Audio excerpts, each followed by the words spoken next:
señor Antonio Massintelli, representante regional para México y Centroamérica de la Oficina de las Naciones Unidas contra la Droga y el Delito, señora Procuradora, señoras y señores procuradores estatales, estimados señores, estimadas señoras fiscales, procuradores, ministros de Justicia y jefes de delegación.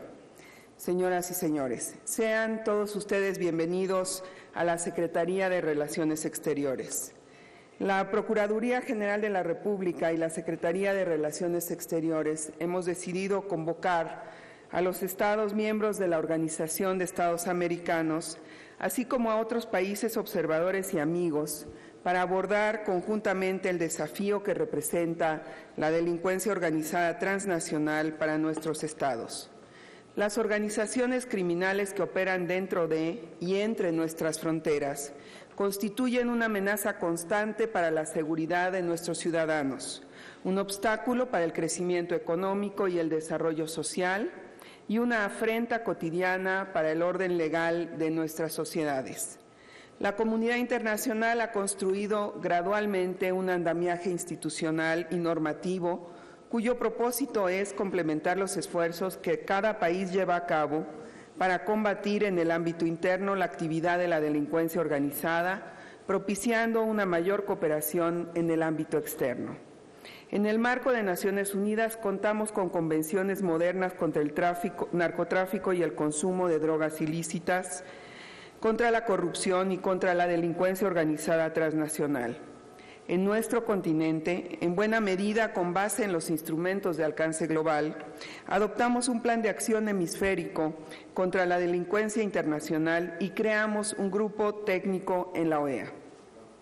Esos esfuerzos han permitido que aquellos países del hemisferio que no tenían leyes e instituciones dedicadas al combate a la delincuencia organizada, hoy cuenten con ellas.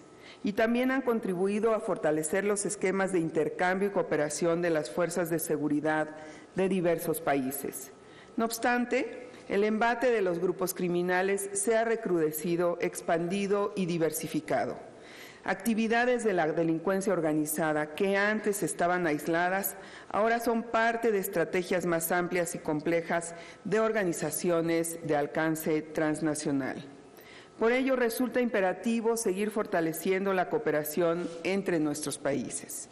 Esta reunión, convocada con el apoyo de la Organización de Estados Americanos, bajo el marco normativo de Naciones Unidas, permitirá un diálogo franco dirigido a fortalecer el intercambio de experiencias, la coordinación de políticas y el desarrollo de estrategias comunes para enfrentar con mayor éxito a la delincuencia organizada transnacional. El éxito de cada uno de nuestros países en el combate a las organizaciones criminales dependerá en buena medida de nuestra capacidad para actuar en conjunto a través de una cooperación más estrecha y eficaz. Nuevamente, sean ustedes muy bienvenidos y enhorabuena por este evento.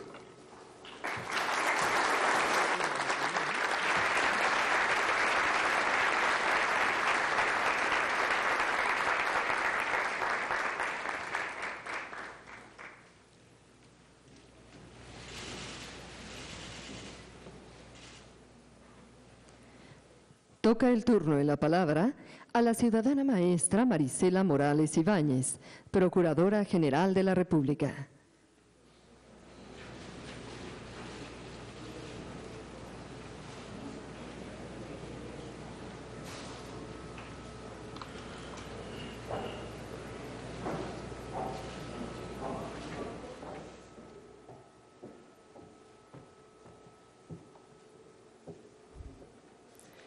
Presidente Constitucional de los Estados Unidos Mexicanos, Felipe de Jesús Calderón Hinojosa. Embajadora Patricia Espinosa Cantellano, Secretaria de Relaciones Exteriores. Doctor Alejandro Poiré Romero, Secretario de Gobernación. Embajador Adam Blackwell, Secretario de Seguridad Multidimensional de la Organización de los Estados Americanos. Distinguido señor Luigi Massintelli, representante regional para México, Centroamérica y el Caribe de la Oficina de las Naciones Unidas contra la Droga y el Delito.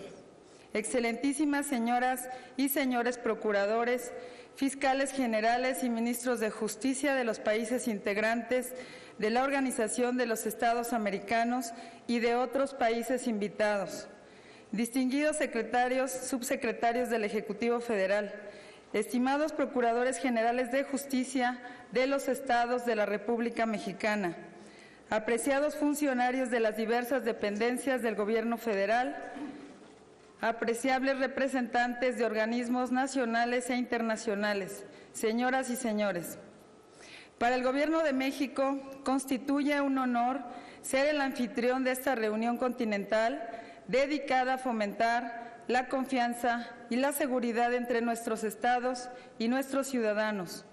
La nación mexicana es un ensamble de cultura que conforma la fuerza del espíritu de entrega, de trabajo, de amor a la patria, de hermandad entre los pueblos. El reconocimiento y la admiración por lo que somos en nuestra diversidad hace que nuestros corazones estén siempre abiertos para recibir a nuestros hermanos de otras latitudes. Por ello, es una distinción estar aquí el día de hoy para darles la más cordial bienvenida a nuestro país con motivo de esta reunión hemisférica contra la delincuencia organizada transnacional. Nos reunimos para renovar nuestra fe en el diálogo, el entendimiento mutuo y en el futuro de nuestras acciones. Quiero agradecer el apoyo otorgado por la Organización de Estados Americanos para la celebración de este encuentro, especialmente a su Secretaría de Seguridad Multidimensional, así como reconocer la encomiable labor que lleva a cabo el Grupo Técnico sobre Delincuencia Organizada Transnacional. Las grandes transformaciones del escenario mundial y regional nos obligan a realizar una reflexión conjunta respecto de las condiciones de seguridad en el hemisferio, desde una perspectiva renovada e integral que nos permita hacer frente a los nuevos desafíos. Hoy en esta reunión hemisférica vemos cómo el mundo globalizado en el que ahora vivimos propicia que factores como el terrorismo, el crimen organizado, el narcotráfico, el tráfico de armas, entre otros, se constituyen en nuevas, difusas y complejas amenazas que rebasan las fronteras nacionales y ponen en riesgo nuestra seguridad y nuestra tranquilidad, por lo que se requiere de la cooperación de todos para enfrentarlas exitosamente. Amigos, actualmente nuestra región se encuentra en un momento decisivo. Las cada vez más complejas manifestaciones de la delincuencia organizada transnacional han trascendido la esfera de la seguridad pública para convertirse en una amenaza a la seguridad de nuestros países. Hemos convocado esta reunión ante la diversificación de sus actividades delictivas, la ampliación de sus vínculos con otras organizaciones transnacionales, el grado de sofisticación para ocultar las ganancias obtenidas a través del sistema financiero internacional. Una referencia especial merece la violencia ocasionada por la pugna de espacios para realizar sus actividades, especialmente en el caso de aquellas dedicadas al tráfico ilícito de drogas, que han provocado enormes esfuerzos para nuestros países con muy altos costos sociales y económicos a la hora de hacer frente a este problema.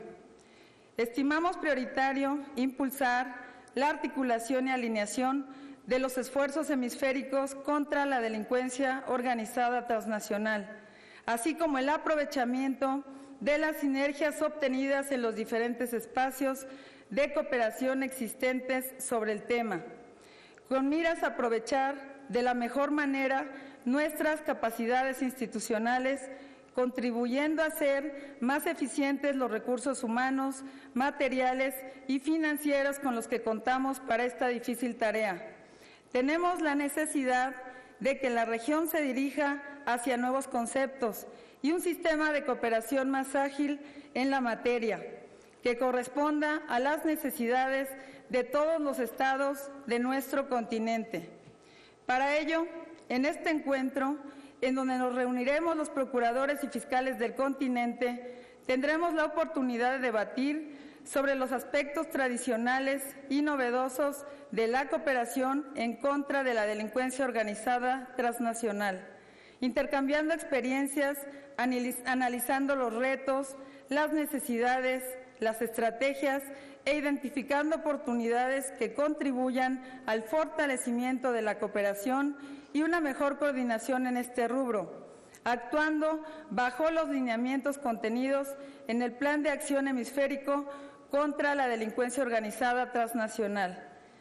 Tengo la plena seguridad de que este encuentro emanarán propuestas novedosas que optimicen nuestras acciones para enfrentar el fenómeno de la delincuencia organizada transnacional, proyectos que podrían ser puestos a consideración en la próxima Cumbre de las Américas a celebrarse en Cartagena de Indias, Colombia, que tendrá lugar en el mes de abril.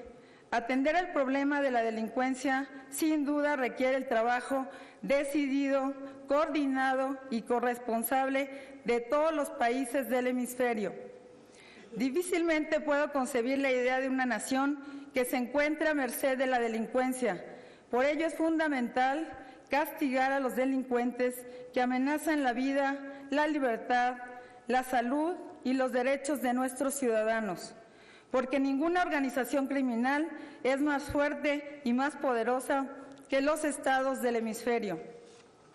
Señoras y señores, muy respetuosamente los invito a quienes combatimos a la criminalidad a que honremos nuestra alianza contra la delincuencia organizada transnacional para que a través de la suma coordinada de esfuerzos y la puesta en marcha de acciones y proyectos de coordinación específicos, nuestros gobiernos dispongan de más y mejores instrumentos para hacerle frente a este flagelo. Estoy segura de que en el marco de estados democráticos de derecho, a los principios de solidaridad, cooperación y responsabilidad compartida en materia de seguridad, se sumarán a la voluntad, la convicción y el compromiso de todos nosotros a lo largo de nuestros trabajos. Tenemos valores y principios comunes, donde el ser humano es el centro de nuestros afanes y el mayor compromiso de nuestros gobiernos para brindar seguridad, paz y justicia a nuestros ciudadanos. Estos son los valores que animan la labor del gobierno que encabeza el presidente Felipe Calderón en México. Muchas gracias, bienvenidos nuevamente y por favor, siéntanse en su casa.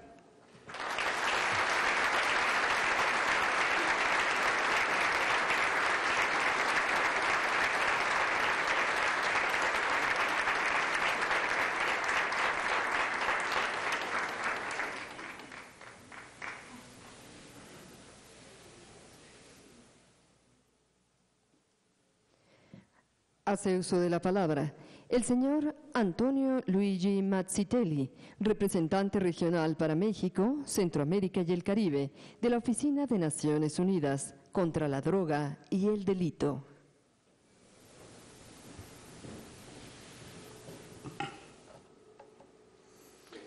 Excelencia Maestro Felipe de Jesús Calderón Hinojosa, Presidente Constitucional de los Estados Unidos Mexicanos.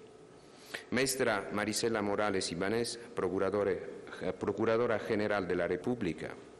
Embajadora Patricia Cantellano Espinosa, Secretaria de Relaciones Exteriores.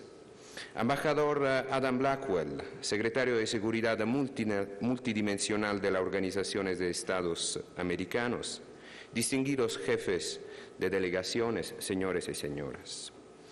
Ante que todo, que me permitan transmitirle a todos ustedes los saludos del Subsecretario General de las Naciones Unidas y Director Ejecutivo de la Oficina de las Naciones Unidas contra la Droga y el Delito, el embajador Yuri Fedotov, y sus augurios más sinceros para una fructífera reunión.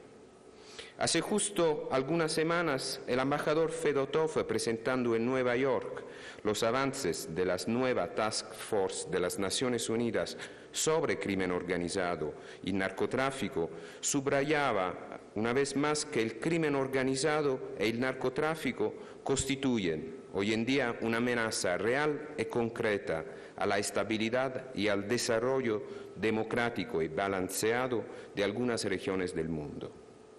Frente a un crimen organizado cada vez más poderoso, gracias a su capacidad de crear nuevos mercados, diversificar su oferta de bienes y servicios, superar fronteras y desarrollar alianzas gracias a una serie de redes siempre más difíciles a detectar, investigar y llevar a la justicia, hay seguramente que redoblar los esfuerzos, tanto a nivel nacional que internacional. Los instrumentos para hacer frente a esta amenaza global están dados, hay solamente que aprovecharlos. Los instrumentos de las Naciones Unidas en materia de droga, corrupción, delincuencia organizada, terrorismo, marcan la pauta a nivel planetario de los acuerdos y estrategias regionales, como aquella aprobadas por la OEA en materia de corrupción, crimen organizado, fabricación y tráfico de armas, violencias contra las mujeres, terrorismo, solamente para mencionar algunos de esos fundamentales instrumentos hemisféricos. Pero también los esfuerzos internacionales y regionales tienen que sustentarse en el cumplimiento de esos instrumentos, ofrecidos para cada uno de sus miembros. Aquí también los instrumentos ya existen y aquí también hay solamente que aprovecharlos. Hace justo 2 días, el informe para 2011 de la Junta de Fiscalización de Estupefacientes de la ONU informaba sobre las misiones llevadas a cabo por la JIFE en 2011. En las Américas, la Junta realizó visitas a Costa Rica, El Salvador, Estados Unidos, México. Y respecto a México, la misión de la Junta resaltó las nuevas y contundentes medidas legislativas para la fiscalización de los precursores, la intensificación de la cooperación jurídica y judicial con los países de América Latina y Norteamérica, la debilitación de las organizaciones criminales por la fuerza del Estado, las importantes inversiones en la reducción de la demanda desde 2008, así como la cooperación con las Naciones Unidas para detectar más ciertamente la extensión de los cultivos ilícitos. Y en materia de cumplimiento de tratados, quisiera también resaltar la importancia del desarrollo de los mecanismos de evaluación entre los países, ya establecidos por los Estados miembros de las Convenciones de las Naciones Unidas contra la Corrupción, y actualmente y en fase de pilotaje en la Convención de Palermo. Los Estados de las Américas y la OEA tienen en ese sentido un papel fundamental para impulsar mecanismos novedosos y al mismo tiempo respetuosos de las prerrogativas nacionales, y así beneficiarse mutuamente conjugando los intereses nacionales en un verdadero esquema de cooperación regional e internacional. Señor Presidente, estimados embajadores, amigos, estoy seguro que el terrible precio que el crimen organizado está haciendo pagar a todos los ciudadanos del hemisferio, que la sangre de tantos servidores públicos, de los policías, de los fiscales y jueces, de tantas víctimas inocentes, no será derramado en vano, sino que servirá para fortalecer las instituciones, para reescribir el contrato social, para construir un futuro en donde la seguridad y la justicia sean los pilares de una sociedad más solidaria, más abierta y más justa. Gracias.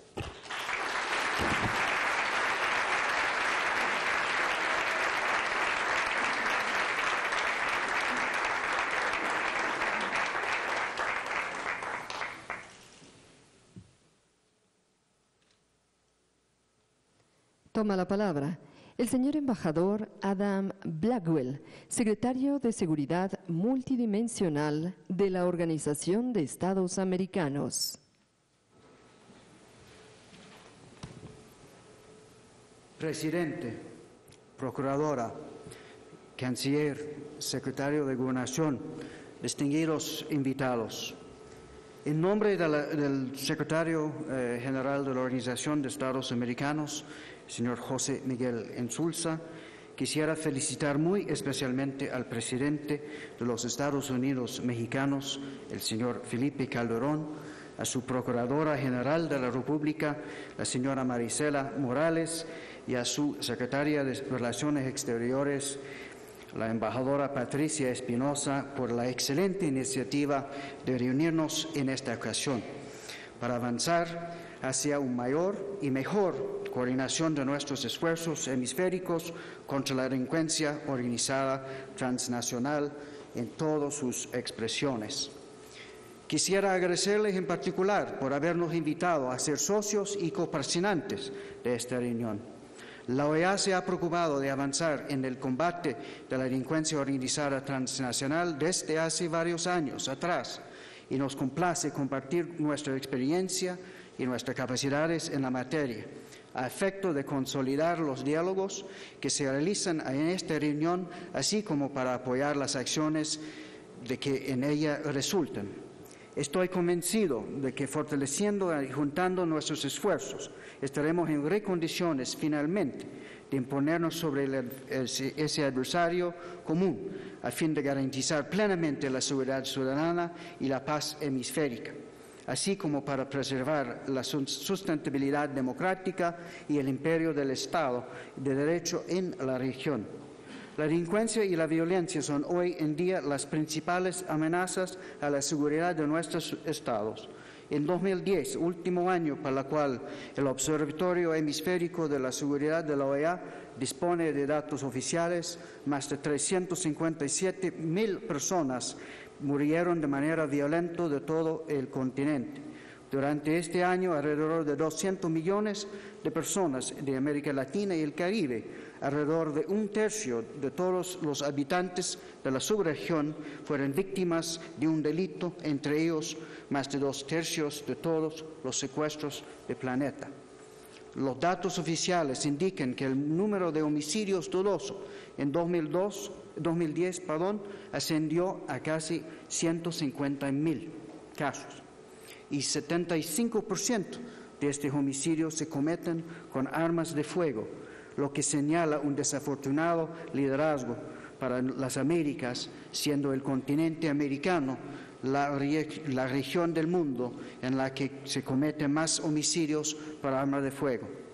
La delincuencia organizada transnacional es una gran medida responsable de esta situación, por ser el motor principal del tráfico ilícito de drogas, de armas, de la trata y tráfico ilícito de personas.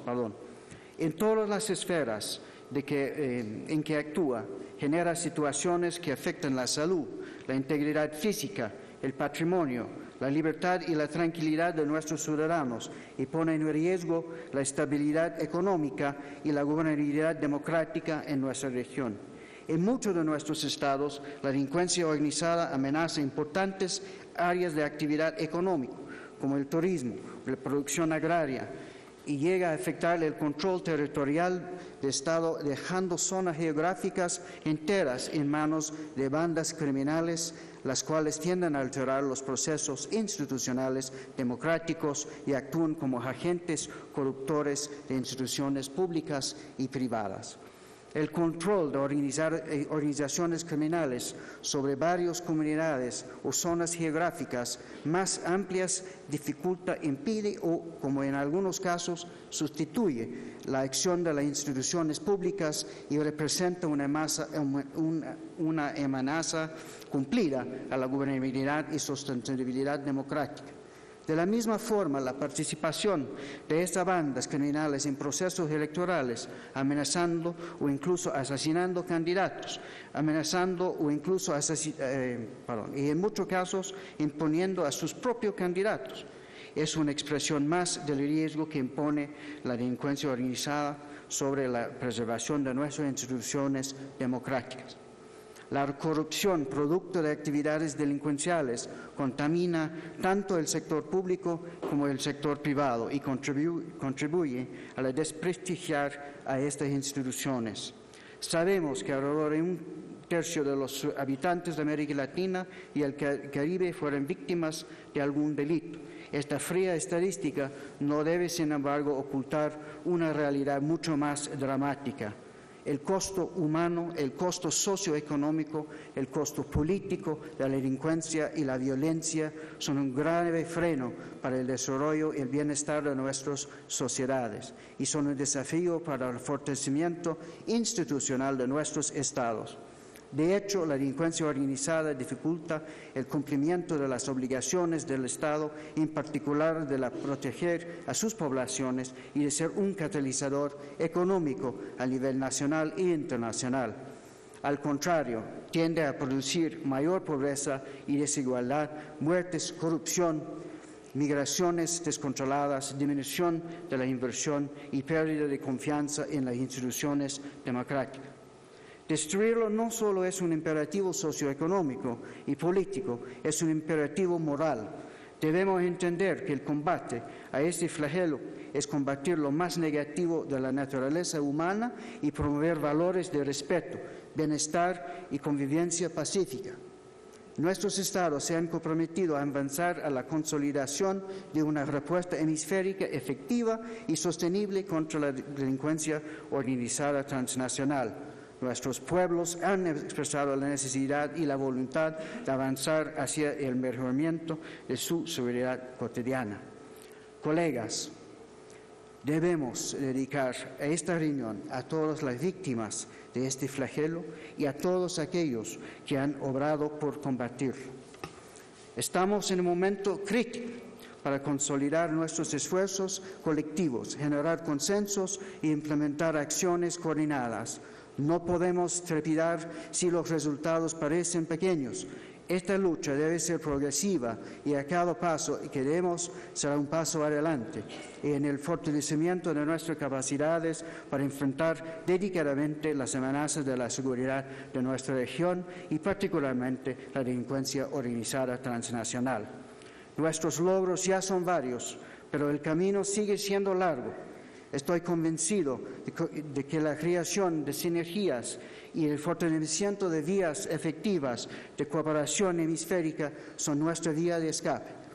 No permitimos más que la delincuencia organizada transnacional amenaza a nuestros pueblos y a nuestros gobiernos y unamos para avanzar en un mejoramiento de la seguridad pública en nuestro hemisferio. Muchísimas gracias.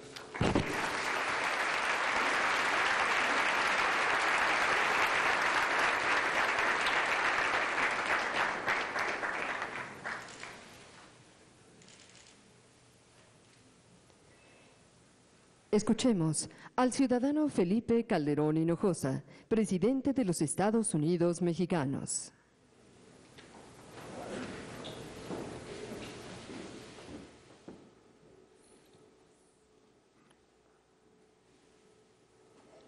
Muy buenos días, señor embajador Adam Blackwell, secretario de Seguridad Multidimensional de la Organización de Estados Americanos, estimado doctor Antonio Luigi Mazzitelli, representante regional para México, Centroamérica y el Caribe de la Oficina de las Naciones Unidas contra la Droga y el Delito, embajador Néstor Méndez, presidente de la Comisión de Seguridad Hemisférica de la Organización de Estados Americanos, estimados colaboradores, secretarios, Procuradora General de la República, señoras y señores embajadores y miembros del Cuerpo Diplomático acreditado en México, muchísimas gracias por estar esta mañana en este importante foro.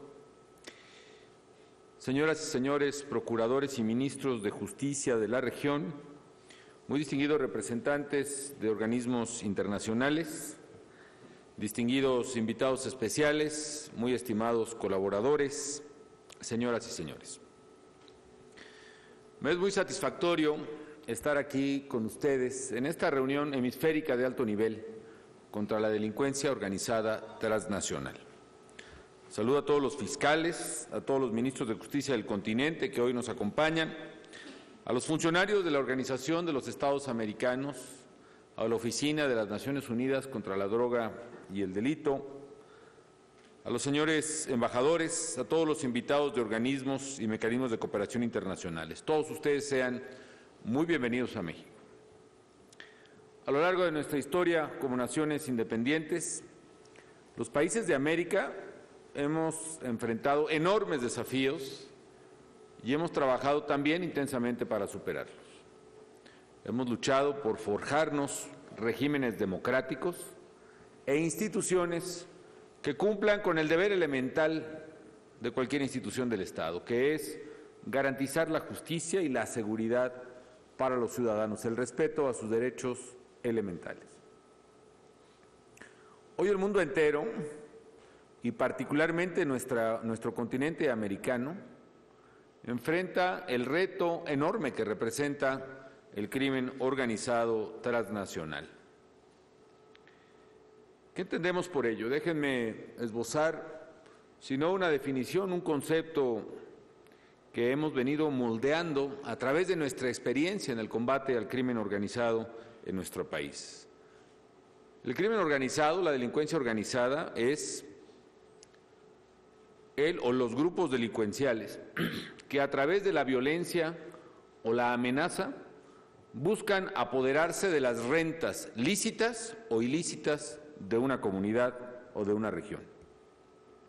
Es decir, se trata de grupos que a través de un elemento esencial que es el control territorial, el control de una región, de una ciudad, de un poblado, de un estado, buscan precisamente a través de medios obviamente ilícitos y violentos, a través de la violencia misma o la amenaza de violencia, apoderarse de las rentas, es decir, de las ganancias, primero las ilícitas y luego las lícitas de una comunidad.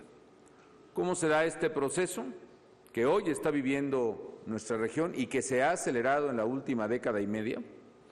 El crimen organizado va desplegando una estrategia territorial de control, es decir, va mostrando y marcando su presencia en territorios crecientes en la medida en que se le permite avanzar territorialmente.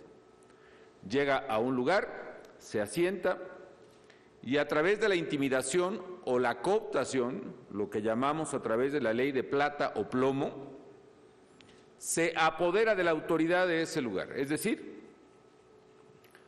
toma el control de la vida comunitaria, sustituyendo, reemplazando y, por desgracia, en el peor de los casos, utilizando a la propia autoridad legalmente constituida. Una vez que logra eso, hace lo que cualquier grupo criminal organizado ha hecho en el último siglo, cualquier mafia. Lo mismo en Italia, lo mismo en Chicago, lo mismo en Miami de los 80s, lo mismo en Somalia ahora mismo, en muchísimas partes, que es tomar el control de esas vidas y empezar a asumirse como el dueño de la plaza, el jefe de la plaza, el jefe de la ciudad. Una vez asumido como jefe de plaza un criminal o un grupo de criminales, comienza a establecer su propia regla de criminalidad sobre otros grupos delincuenciales, es decir, comienza a cobrar renta a otros criminales para permitirles hacer sus actividades delictivas en ese lugar. Al que roba automóviles se le cobra cuota, al que vende alcohol adulterado se le cobra cuota, al que es tratante de personas se le cobra cuota para seguir operando ahí. Pero luego, más allá de esta falacia, a mi juicio, o por lo menos esta presunción de que existen ciertos códigos entre los criminales, la verdad es que más pronto que tarde los criminales pasan del control de las rentas ilícitas al control de las rentas lícitas y en consecuencia comienzan a extorsionar ya no solo a quien tiene un centro nocturno ilegal con trata de personas, sino a quien tiene un establecimiento legal y a plena luz del día. No solo al que opera una gasolinera que vende gasolina robada, en nuestro caso a Pemex, sino al de la gasolinera de enfrente que vende gasolina totalmente lícita. Y de esta manera el crimen organizado absorbe las rentas y de hecho sustituye al Estado. Yo tengo una metáfora, si de acuerdo con los libros o las teorías que todavía alcancé a aprender en la Escuela de Derecho, lo que define al Estado son algunos elementos esenciales. Por ejemplo, el monopolio de la fuerza pública. Llega un momento en que los criminales son quienes tienen el monopolio de la fuerza en ese lugar. Si lo que define al Estado es el monopolio de la recolección de impuestos, son los criminales los que verdaderamente recolectan impuestos en un lugar. Si lo que define al Estado es el diseño e imposición de una sola ley, son los criminales los que van poco a poco imponiendo sus leyes. Por eso, si una región o una comunidad permite que prevalezca ahí el crimen organizado, casi por definición, la autoridad legítima en ese lugar o región le ha cedido el lugar o probablemente ha desaparecido. De ese tamaño es, pues, el fenómeno que hoy se discute y de ese tamaño es el riesgo, dado que el crimen organizado representa el mayor desafío al Estado, creo que en este momento en el mundo y en particular en nuestro adolorido continente americano. La criminalidad y la violencia, pues, constituyen la principal amenaza para los regímenes democráticos que hemos construido en nuestra región continental con un gran esfuerzo y con un enorme sacrificio. Y por esa razón, todos los países debemos ser un frente común para poner un alto a ese enemigo que no reconoce fronteras. Perseverar en la lucha para combatir a los criminales con todo el peso de la ley, no solo porque así lo exigen los ciudadanos, no solo porque así lo mandatan nuestras constituciones, sino porque también es la única manera de superar este flagelo con todos los costos que implica. Estoy convencido, y me parece una verdad tautológica, que los ciudadanos merecen vivir libres de violencia y en paz, y eso significa vivir libres de los criminales y la delincuencia organizada. Merecen vivir fuera de la impunidad criminal y convivir en la tranquilidad que solo la justicia y el derecho establecido y cumplido por el Estado pueden dar.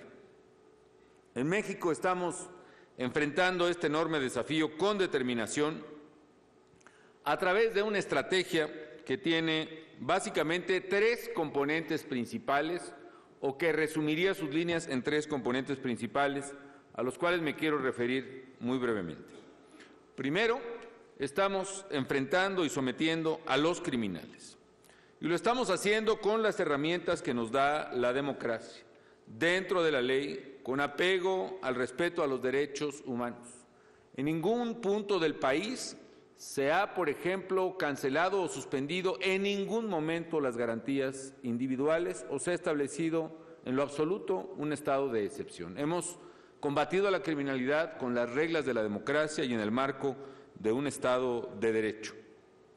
Y para darnos una idea de la magnitud del esfuerzo que ha hecho México, voy a dar algunos datos, por lo pronto dos. Uno, en 2009, la Procuraduría General de la República publicó una lista de los 37 criminales más buscados y más peligrosos de todo el país.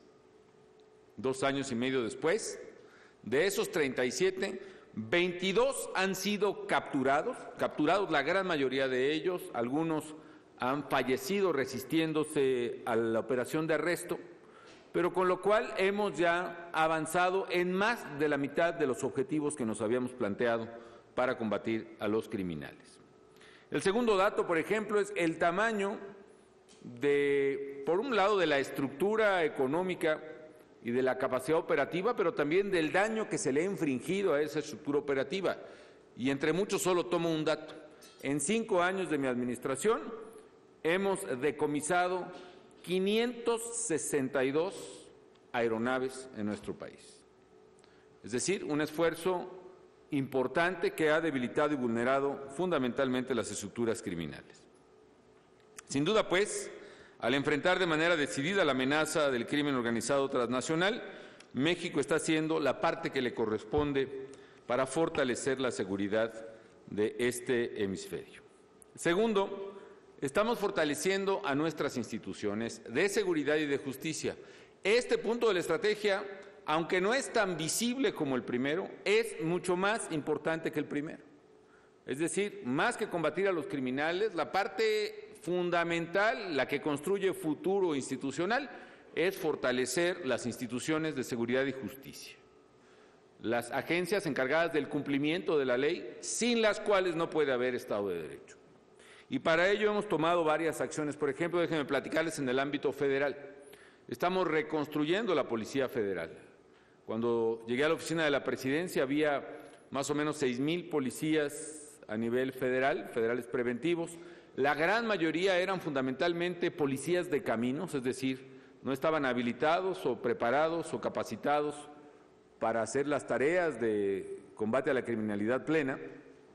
Y ahora tenemos 36,000 elementos, la gran mayoría de elementos muy jóvenes, una buena parte de ellos elementos graduados, casi 10,000 de ellos jóvenes graduados de universidades, que no están en una patrulla, en una esquina, sino están haciendo labores de colección de datos, de información y de inteligencia, que nos ha permitido superar extraordinariamente las capacidades que teníamos y claramente superar las capacidades de inteligencia y operación de la criminalidad. Y lo mismo hemos hecho este esfuerzo de escalamiento de capacidades de inteligencia en las Fuerzas Armadas y lo estamos ahora haciendo en la Procuraduría General de la República.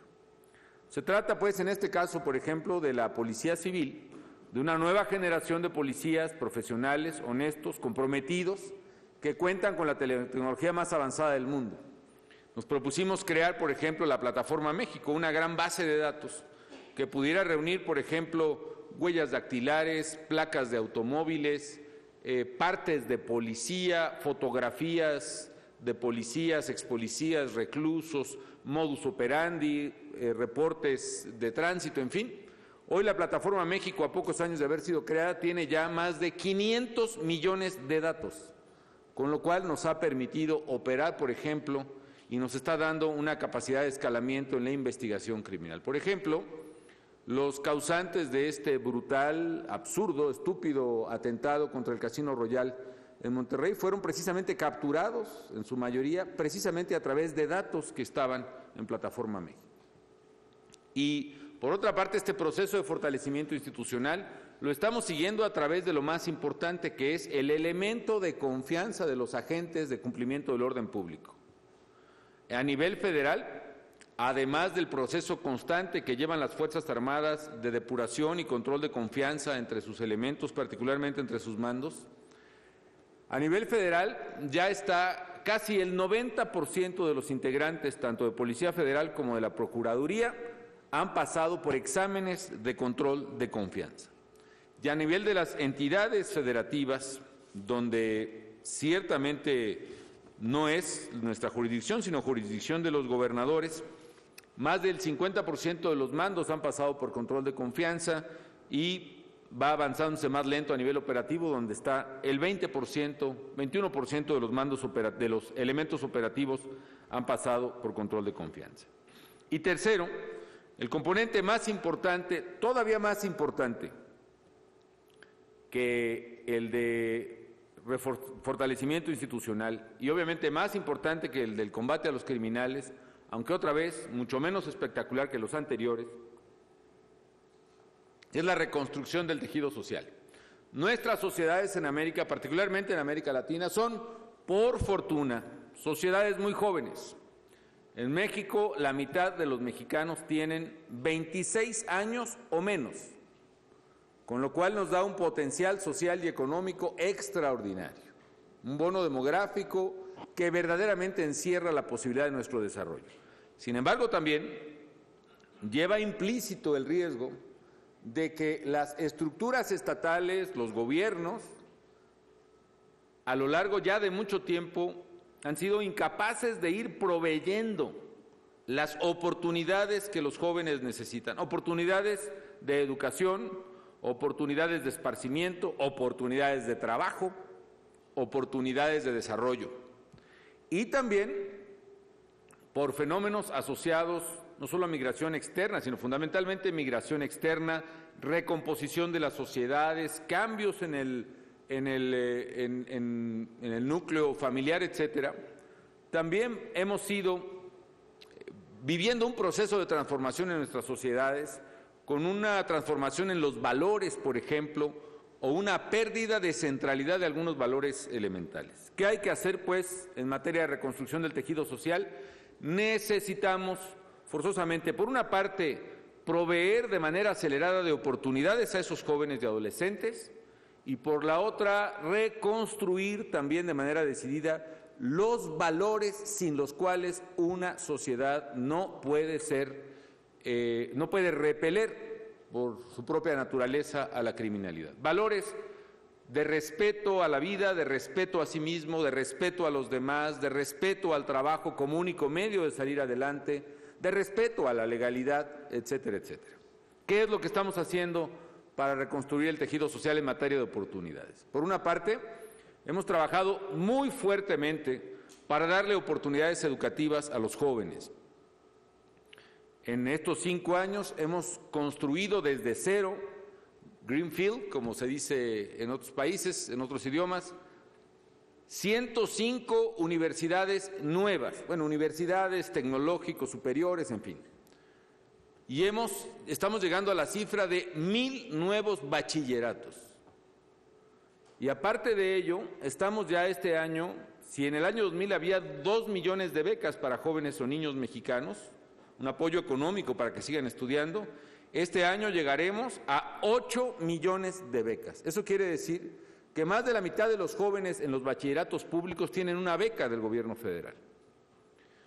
¿Qué ha generado esto? Ha generado, entre otras externalidades positivas, aparte de darle oportunidades a muchos jóvenes, ha generado, por ejemplo, que hoy se estén graduando en México más de 110,000 ingenieros cada año. Es decir, más ingenieros ahora en México cada año que en Alemania, o que en Inglaterra, o que en Canadá, más del doble que Brasil, por ejemplo, aunque tiene el doble de nuestra población. Y si medimos ingenieros por cada 100,000 habitantes, es casi el doble de ingenieros que los que se gradúan en los propios Estados Unidos. Eso nos está dando un potencial, además, enorme en materia económica y científica. En materia económica, por ejemplo, que ha hecho que México avance ahora a ser el 5º exportador más importante del mundo en automotriz. En materia científica, que hoy ingenieros mexicanos estén diseñando, por ejemplo, la turbina de General Electric del Airbus 380, el avión más grande del mundo. O un reportaje muy interesante que vi ayer, por cierto, que hay 30 ingenieros mexicanos trabajando en el centro de investigación nuclear más avanzado del mundo, a, 70 metros bajo tierra entre la frontera de Suiza y de Francia. En fin, ese es un ejemplo de cómo estamos tratando de proveer oportunidades. Por supuesto que esto no es suficiente y tenemos que ampliar aún más ese esfuerzo. Lo hemos hecho en materia de salud, estamos alcanzando ya la cobertura universal de salud. En el año 2000 solo 45 millones de mexicanos tenían garantizado un seguro médico de alguna forma de cobertura. Hoy ya son 106 millones de mexicanos, con lo cual estamos alcanzando cobertura universal de salud, médico, medicinas, tratamiento y hospital para quien lo necesite, incluyendo, por ejemplo, en algunas enfermedades más complejas como cáncer, tratamiento y medicinas gratuito hasta los 18 años, o en el VIH-Sida, por ejemplo, que es medicinas gratuitas y tratamiento en México para cualquier paciente. En fin, estos son los componentes de la estrategia. Ahora, yo quisiera referirme a esta amenaza a las instituciones que es el crimen organizado y qué hacer frente a él, porque ningún país puede hacer frente solo a este problema. No se puede con acciones individuales combatir y menos terminar con una amenaza que es organizada y transnacional. ¿Qué necesitamos? En particular, creo que debemos poner atención a diversos temas. El primer tema, obviamente, es el tráfico y el consumo de drogas. Para mí es importante subrayar que nosotros entendemos claramente que no es lo mismo narcotráfico que crimen organizado. Obviamente están vinculados. De hecho, la expansión territorial de los criminales se da en gran parte en razón de la droga, es decir, mientras América Latina fue un exportador neto de drogas hacia Estados Unidos, la logística de los criminales era una logística de exportación y transporte y se concentraba en fronteras y en rutas. En la medida en que nuestros países en América Latina comienzan a tener un ingreso per cápita mayor, merced al desarrollo y al crecimiento que afortunadamente estamos teniendo, también comenzamos poco a poco a volvernos en parte consumidores. Y aunque es mínima la proporción del consumo en nuestros países respecto del consumo en Estados Unidos, el hecho es que eso ha dado lugar a una estrategia de expansión de la droga a través del narcomenudeo. Es decir, estamos pasando del narcotráfico al narcotráfico más narcomenudeo. ¿Y eso que implica? Una lógica totalmente distinta. Por ejemplo, el narcotraficante busca controlar una ruta y una aduana. y sobornar a un agente aduanal en el país de importación, es decir, en el propio Estados Unidos. El narcomenudista, en cambio, lo que busca no es una ruta, sino busca un territorio para vender, cosa que hace cualquier minorista en el mundo. Lo mismo venda lavadoras que chiclets o que refrescos de cola o que cerveza. Necesita puntos de venta y controlar esos puntos de venta territorialmente. Por eso hemos sufrido en la década y media una expansión territorial de estos grupos, los cárteles sobre todo. Y en esa expansión territorial, por cierto, si antes las rutas no se cruzaban, claramente en México había una ruta en el Golfo y otra ruta en el Pacífico, en la búsqueda del control territorial hay un cambio hasta de geometría analítica, si me permiten, hay una dimensión más, pasamos de la línea a la superficie, y esa expansión territorial es lo que provoca el choque de los grupos, y en el choque de los grupos está la violencia de los grupos. Una violencia despiadada porque cada grupo quiere un comportamiento monopólico en su región, y la manera de sostener el monopolio es precisamente chocando contra otro grupo de manera violenta. Cuando vemos las competencias que hay aún en los mercados legales, por ejemplo, cuando había botellas de leche que se dejaban frascos de cristal en las casas, si un distribuidor veía botellas de su competencia en una casa, las tomaba y las destruía, y llegaba a esa casa o lo mismo ocurre en las empresas de gas butano, como conocen en otras partes, ¿no? Si llega un distribuidor y encuentra el cilindro de la competencia, va, lo toma y se lo lleva y lo destruye. O si es una empresa refresquera o cervecera, llega a una tienda y le dice, yo te regalo el refrigerador, pero aquí solo vendes mi cerveza, ¿no? Y llega la otra y dice, pues yo te pongo el estadio, pero aquí solo vendes la mía, y así se... Imaginen ustedes con armas y con poder. Eso es un poco, quizá metáforas inadecuadas, pero pueden ser ilustrativas, lo que yo observo, este cambio del modelo de negocio. Ahora, ¿qué es lo que hay que hacer en este tema del tráfico y el consumo de drogas? No es sinónimo de crimen organizado. Cuando el crimen organizado ya está en un lugar, entonces controla todo, insisto, todas las rentas, las ilícitas, las que nos preocupan además por su bestialidad, el tráfico de personas, el reclutamiento de estas jovencitas de 13, 14 años para prostituirlas, el tráfico de migrantes, y si el migrante no paga, se le asesina, el tráfico de mercancías ilícitas, etcétera, etcétera, etcétera. Esa es precisamente la dimensión del crimen organizado. Y obviamente la amenaza sobre el ciudadano de trabajo, la extorsión, el secuestro. Me asombraba este dato, que 2/3 partes del secuestro en el mundo son en nuestra región. Creo que este debilitamiento de la autoridad que también provoca el crimen organizado da pie a este comportamiento. Entonces, las drogas no son sinónimo de crimen organizado, el narcotráfico no es sinónimo de crimen organizado, pero sí hay un punto poderoso. Explica el narcotráfico gran parte de la expansión de los criminales, primero, y segundo, más allá de los negocios distintos a las drogas, el narcotráfico, por supuesto mucho más que el narcomenudeo mismo, es la renta número 1 del crimen organizado. Es decir, el suministro de dinero y de recursos a los criminales proviene, en nuestra región al menos, fundamentalmente del narcotráfico todavía hacia la economía más consumidora del mundo, que es Estados Unidos. Un mercado que se puede calcular, según distintas metodologías, que puede ir desde los 20,000 millones de dólares hasta los 60,000 millones de dólares, según el caso, tan solo hablando de la repercusión en nuestro México. Los cambios que hemos hecho en lavado de dinero, por ejemplo, nos han permitido reducir el dinero que fluía de nuestros bancos hacia Estados Unidos en dólares, por ejemplo, y que no tenía una explicación sensata. A partir de que pusimos restricciones en el manejo de dólares, bajó de 15,000 millones de dólares hace 3 años a 4,000 millones de dólares el año pasado. Entonces, pero ese es el tamaño del problema. ¿Qué debemos hacer entonces? Como he señalado en muchos foros, la clave es perseverar y tener éxito en la reducción del consumo de drogas. Es decir, es una ecuación elemental de carácter económico. De un lado de la ecuación es la demanda, del otro lado de la ecuación es la oferta. Y la variable que cambia es el precio. Si uno reduce la oferta, como lo estamos haciendo combatiendo a los criminales, pero no se reduce la demanda, lo único que va a ocurrir es que se incremente el precio. Por esa razón es fundamental que se reduzca la demanda en los países consumidores que proveen el flujo de dinero. Ahora bien, si se da como una restricción dada, que no es ha bajado la demanda, en el caso de algunas drogas sí, en el caso de cocaína, por ejemplo, un poco, pero ha subido notablemente en el caso de otras que son metanfetaminas.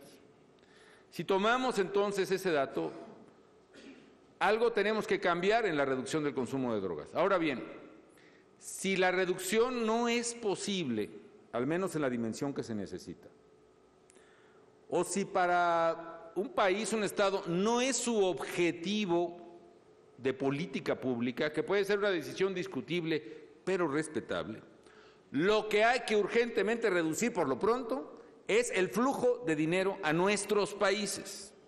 ¿Por qué razón?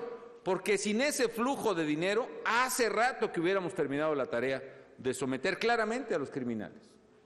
Pero mientras haya esas cifras exorbitantes de dinero fluyendo hacia México, hacia Centroamérica, hacia el Caribe, hacia América del Sur, la tarea de combate al crimen organizado se vuelve una tarea lenta, peligrosa y muy, muy larga. Es decir, tenemos que cortar una fuente de financiamiento interminable si no queremos que esta lucha también se vuelva interminable.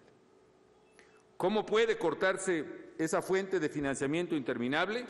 Obviamente a través de políticas mucho más eficaces en materia de lavado de dinero, con tecnología de investigación financiera de la cual muchos de nuestros países carecemos, con controles que deben asumirse donde nace el dinero, o también a través de políticas públicas que reduzcan sensiblemente el flujo de dinero que proviene a las organizaciones criminales. Es decir, si no se reduce el consumo de drogas en los países consumidores, la clave es buscar y encontrar alternativas de política pública que permitan reducir las estratosféricas ganancias económicas que obtienen los criminales de ese mercado negro. Es obligación de todos, pero fundamentalmente de quienes consumen la droga y proveen ese dinero, de encontrar la manera de cortar esa fuente de financiamiento y buscar todas las opciones de política pública posibles, incluyendo opciones de política pública alternativas que eviten que el mercado negro de drogas siga siendo el origen del dinero y, en consecuencia, el origen de la violencia y de la muerte en América Latina y en el Caribe. Ahora bien, más allá del debate de drogas, más allá de la búsqueda de mecanismos alternativos para reducir el flujo, incluyendo la exploración de alternativas de mercado o regulatorias, el hecho es que, independientemente del combate a las drogas, el combate al crimen organizado en sí mismo, en cualquier escenario, tiene las mismas características esenciales. Es decir, en cualquier escenario de política pública de drogas, ¿qué hay que hacer? Combatir a los criminales, depurar y fortalecer las instituciones y reconstruir el tejido social. En cualquier escenario necesitamos eso.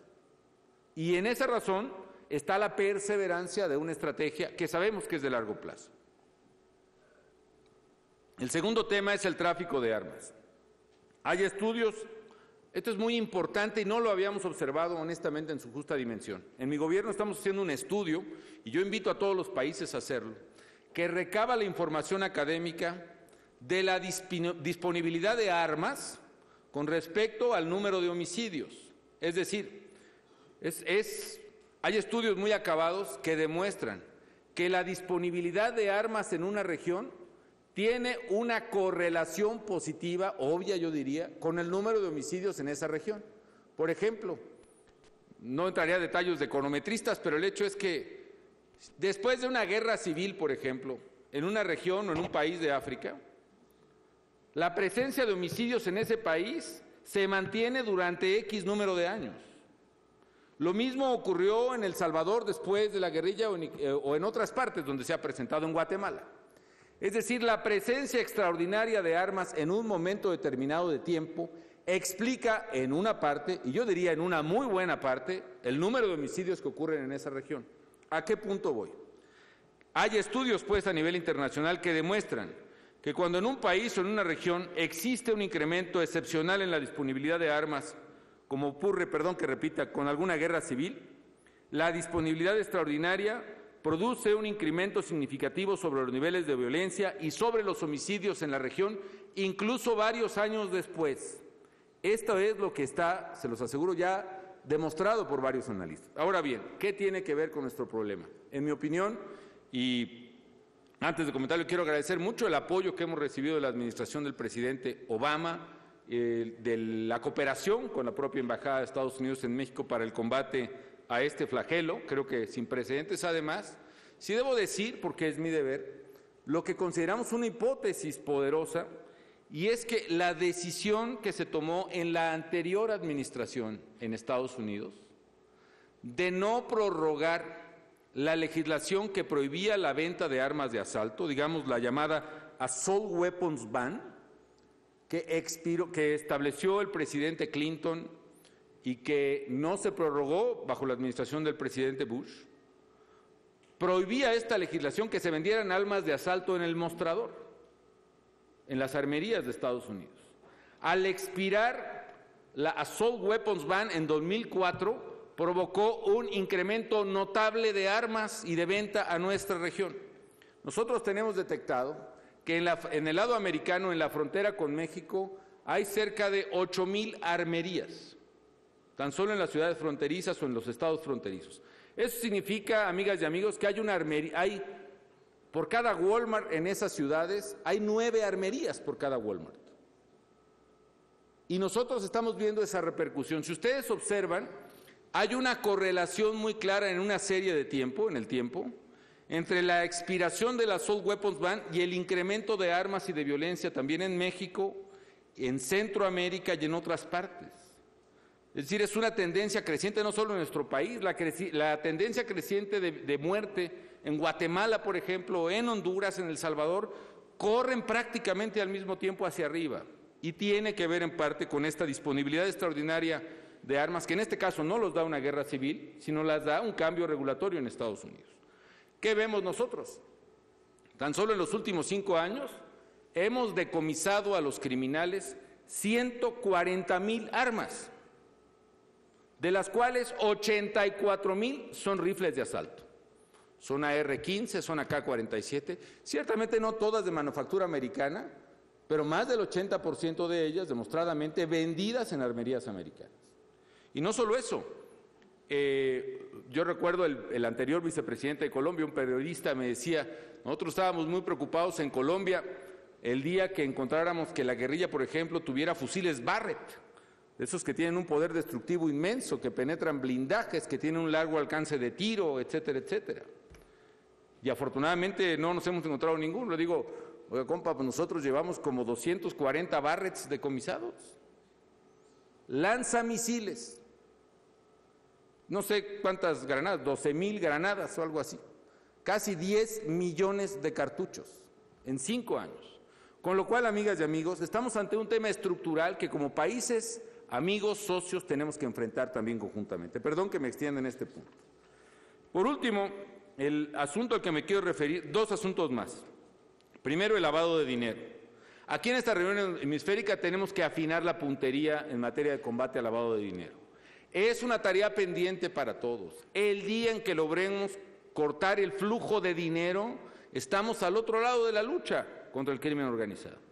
Y el flujo de dinero es a través de políticas públicas que deben quizá discutirse en todas sus pros y sus contras, por supuesto, pero también a través de controles financieros sobre el lavado de dinero en nuestros países. Eso implica, pues, una tarea indispensable. Hay que hacer un frente común contra el lavado, porque el dinero, como dijera alguna vez Juan 23, el dinero no tiene patria. El dinero es de lucro, es un elemento sin lealtad. Y precisamente en los flujos financieros está una tarea enorme. Y el otro comentario es sobre la violencia en sí mismo. Una de las discusiones más importantes que se dan es la lucha contra el crimen organizado genera la violencia. ¿Eso es lo que verdaderamente genera la violencia? Nosotros sostenemos que no, que es al revés. Lo que genera la intervención del Estado es la violencia. No, la violencia se causa por la intervención del Estado. ¿A qué me refiero? También invito a los países participantes y a la academia a investigar este tema. Hay un debate, pues, que está también por investigarse, que afirma que la violencia es consecuencia de la intervención del Estado. No es así. En este caso, y valdría la pena ver las evidencias no solo públicas, sino un análisis científico que no vendría mal a este tema. ¿Por qué hay, como dijo el señor Blackwell, 150,000 homicidios, según entiendo, en el último año en nuestra región? Yo pienso, amigas y amigos, porque estamos viendo, sobre todo en México, Centroamérica, el Caribe y varios países de América Latina, un crecimiento exponencial en la violencia. Pero este crecimiento, ojo, examinemos, no se da en los países donde tenemos intervención sólida contra la delincuencia, se da en todos. Y no es la causa la violencia, es más, también en los estudios que estamos realizando, se demuestra en regresiones, en regresiones que estamos corriendo, que si dividimos en dos variables, países que tienen una política de combate al crimen y países que tienen política acomodaticia, vamos a llamarlo así, para no entrar en detalles ni en juicios de valor. Primero, en los dos casos hay presencia de violencia y de homicidios crecientes, pero lo sorprendente es, hay mucho más violencia y homicidios crecientes en los países que tienen una política acomodaticia, es decir, política de no confrontación, que en los países que tenemos política de confrontación. Y segundo plano de mi argumentación, la evidencia que nosotros tenemos en México. Salvo alguna excepción, pero en todos los casos donde ha intervenido el Estado a nivel federal a través de operativos conjuntos de fuerzas federales, en la gran mayoría, si no es que casi en todos, todavía estamos por darle la curva a uno último, pero en la mayoría de los casos que hemos intervenido, primero, la violencia precede a la intervención, es decir, no van las fuerzas federales y luego se causa la violencia, al contrario, como hay violencia, como nos lo piden los gobernadores, va la intervención federal. La violencia es la causa de la intervención y no al revés. Segundo, después de un breve lapso de la intervención del operativo, la violencia empieza a declinar y en algunos casos consistentemente. ¿Qué casos? Pues el caso de Tijuana y el caso de Tamaulipas y el caso de Veracruz y el caso de Acapulco y el caso de La Laguna, tan solo por citar los que tienen operativo ahorita. El caso de Ciudad Juárez, que fue muy difícil de dar la vuelta y todavía tenemos un gran reto. Pero los homicidios después de la intervención federal se han disminuido en 57% entre 2010 y 2011. Y así sucesivamente. Esto es, voy a mi punto, la intervención y el combate al crimen organizado contra lo que algunos dicen no es la causa de la violencia, sino precisamente es el factor de solución para reducir la violencia. Termino pues, amigos, y les pido una disculpa por haberme extendido en mi intervención, agradeciendo a todos ustedes su confianza en México para organizar esta importante reunión que nos lleva pues a analizar el fenómeno del crimen organizado. Para mí, el que tenga la reunión hemisférica de alto nivel lugar en nuestro país, la reunión hemisférica contra la delincuencia organizada, es un motivo de gratitud y de oportunidad también para México, para conocer la experiencia de todos y compartir la nuestra. Pero me queda una reflexión clara para mí y creo que clara para todos. Debemos hacer un esfuerzo hemisférico para identificar tanto esquemas novedosos y prácticos como para tener una estrategia conjunta para combatir y derrotar al crimen organizado. No aceptemos que América, y particularmente América Latina, sea la región más violenta del mundo. Eso tiene solución, pero solo tiene solución si abordamos el tema con objetividad, con seriedad y conjuntamente. Es decir, frente a la delincuencia organizada transnacional, opongamos un frente organizado internacional, donde sociedades y gobiernos no solo enfrentemos este desafío, sino que lo resolvamos. Y cualquiera que sea la dificultad que implique hacer frente a este desafío en el corto plazo, porque por supuesto que le implica, y los costos que implica en el corto y mediano plazo, los frutos y los beneficios de largo plazo serán sólidos y serán permanentes. Es el enfrentar el crimen organizado, uno de los desafíos precisamente que marcan una dimensión generacional en las decisiones de los pueblos. No son para el corto plazo y no son para resultados efectistas en materia electoral. Son decisiones para el largo plazo, que implican beneficios permanentes, no solo y quizá no fácilmente para las generaciones presentes, pero sí claramente para las generaciones futuras. Es en ellas en quien debemos pensar y es en ellas, pensando en ellas, en que hemos inspirado y concretado nuestro esfuerzo para derrotar a este flagelo. Les agradezco mucho la confianza en México y la mejor de las suertes en esta reunión. Muchas gracias.